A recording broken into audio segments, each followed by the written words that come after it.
बिस्मिल्लाहिर्रहमानिर्रहीम। शुरू करता हूं अल्लाह के पाक नाम से जो बहुत बड़ा मेहरबान नहायत रहने वाला है।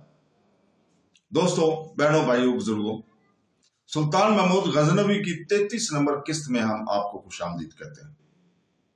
तो दोस्तों, हमने कल यहां बयान कर रहे थे, वहीं से हम शुरू करते हैं कि दूसरी बात जो हमारा राजा चाहता है वो ये है कि आप अपनी तरफ से अपने कुछ मखसूस आदमी मुकर्रर करें जो गजनी शहर में काशी कुमारी से रब्ता कायम करो। इसे इस बात पर आमादा करें कि काशी कुमारी अपने शोहर अब्दुल्ला करातगीन को मौत की घाट उतार कर वापस लाहौर आ जाए। अगर वो ऐसा करने पर रजामंद हो जाए तो मुसलमानों के एक ऐसे बड़े सलार का खात्मा हो जाएगा जिसने कवि राज, राजकंवर और नंदी वर्धन को इनफरादी मुकाबले में जीत किया। ऐसा करके हम अपने इन मरने वाले सलारों का इंतकाम भी ले सकते हैं।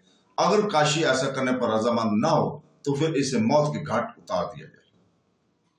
यहां तक कहने के बाद वो कासिद जब दम लेने के लिए रुका तब राजा आनंदपाल जो बीमार और अलील तक कुछ देर तक लंबे लंबे सांस लेता रहा, साथ ही कुछ सोचता भी रहा।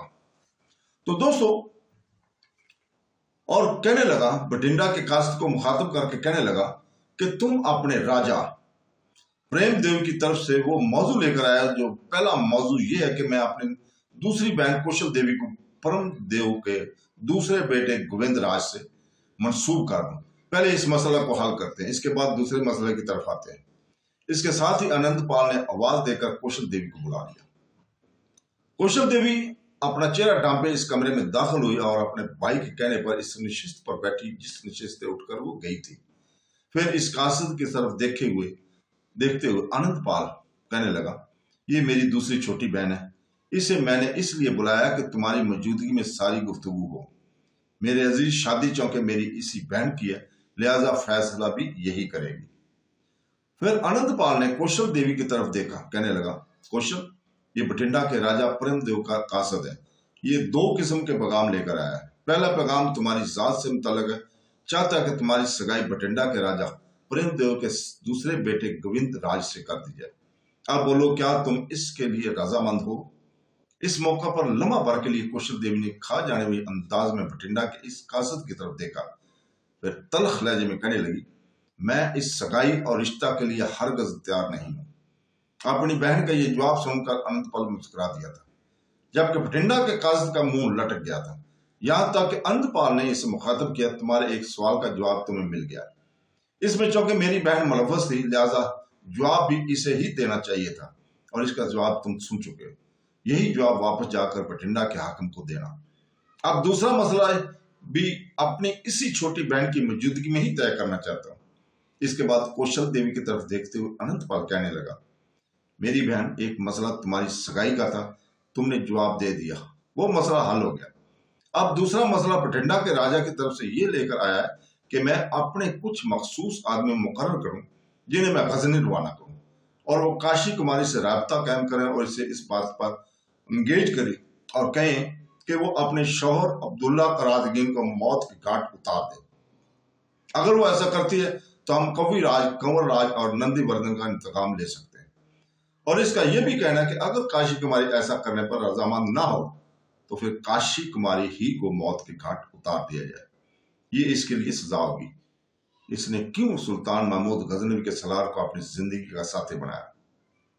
आनंदपाल जब खामोश हुआ तब कुछ देर तक कौशल देवी सोचती रही, फिर कहने लगी, जहां तक अब्दुल्ला करातगीन के कत्ल का मामला है तो इस पर तो मैं इत्फाक करती हूँ कि इसका खात्मा होना चाहिए, लेकिन यह खात्मा मेरी बहन के जरिए नहीं होना चाहिए। और ये काम काशी कुमारी से लिया जाता तो फिर काशी कुमारी ये काम करते हुए यकीनन पकड़ी जाएगी और मौत के घाट उतार दी जाएगी। और मैं ऐसा हरगज नहीं चाहूंगी कि मेरी बहन के साथ ये मामला हो। ठीक है, इसने अब्दुल्ला करातगीन से शादी करके अपनी जिंदगी की सबसे बड़ी बल्कि एक ऐसी गलती की है जिसका कोई इख्तिलाफ ही नहीं। इसके बावजूद वो मेरी बहन है और इससे मुझे बेपनाह मोहब्बत है। मैं किसी भी सूरत ये पसंद नहीं करूंगी कि इसे कोई गजंद पहुंचे, कोई नुकसान पहुंचे। हाँ, अब्दुल्ला करातगीन का अगर कोई खात्मा करना चाहता है तो इसके लिए कोई और तरीका अख्तियार किया जाए। इस पर आनंदपाल कहने लगा, अब्दुल्ला करातगीन को गजनी जाकर मौत के घाट उतारना इतना आसान और सहल नहीं है जितना कोई समझ ले। वो सुल्तान महमूद गजनवी के चंद बड़े सलारों में से एक है जिनकी हिफाजत का खातर ख्वाह एहतमाम किया गया है, और अगर किसी ने इसे नुकसान पहुंचाने की कोशिश भी की तो वो खुद भी जिंदा सलामत नहीं रहेगा। लिहाजा बठिंडा के राजा परमदेव का यह कहना कि हम अपने कुछ मखसूस आदमी मुकर्रर गए जो अब्दुल्ला करातगीन को मौत की घाट उतार दे, और ये काम काशी कुमारी के जरिए, और अगर काशी कुमारी ना माने तो काशी कुमारी को ही मौत की घाट उतार दिया जाए, ये काम इतना आसान नहीं जितना समझा जा रहा है। मुंह से बात कर देना कोई और बात है, लेकिन इसे अमली तौर पर करना जोखों का काम है, लिहाजा ये नामुमकिन है। हम अपने आदमी भेजें और अब्दुल्ला करातगीन का खात्मा कर दें। जहां तक हमारी बहन काशी कुमारी का तल्लुक है तो हम किसी भी सूरत में ये पसंद नहीं करेंगे कि इसे कोई नुकसान पहुंचे। वो हमारी बहन है। अगर इसे अब्दुल्ला करातगीन से मोहब्बत हो गई थी और वो इसकी तरफ मैल थी तो इसने इसे अपनी जिंदगी का साथी बना लिया है, तो ऐसा करने का इसे पूरा पूरा हक था। जहां तक दीन धर्म का तल्लुक है तो ये भी जाती है मामला है। अपने लश्कर से भागकर काशी कुमारी जो मुसलमानों के सुल्तान लश्कर के काजी शराज के पास गई और वहां इसने इस्लाम कबूल कर लिया, तो ये भी काशी कुमारी के दिल की पुकार थी। ऐसा करके वो अब्दुल्ला करातगीन के करीब होना चाहती थी और यकीनन वो अपने मकसद में कामयाब भी रहे। लिहाजा हम ना ही इसे अपने मकसद में नाकाम करेंगे और ना ही इसकी जान के दर करेंगे। यहां तक कहने के बाद अनंतपाल रुका, कुछ सोचा, इसके बाद बठिंडा के राजा परमदेव की काशी की तरफ देखते हुए कहने लगा, वापस जाके परमदेव से कहना कि मैंने तुम्हारी मौजूदगी में अपनी बहन कौशल देवी से बात की और वो इसके बेटे गोविंद राज से शादी करने पर रजामंद नहीं है। जहां तक तुम्हारा दूसरा मसला है तो मेरी तरफ से राजा को यह पैगाम देना कि हम किसी भी सूरत पसंद नहीं करेंगे काशी कुमारी की जान को खतरा हो। अगर ऐसा हुआ तो हम इसकी हिफाजत करेंगे।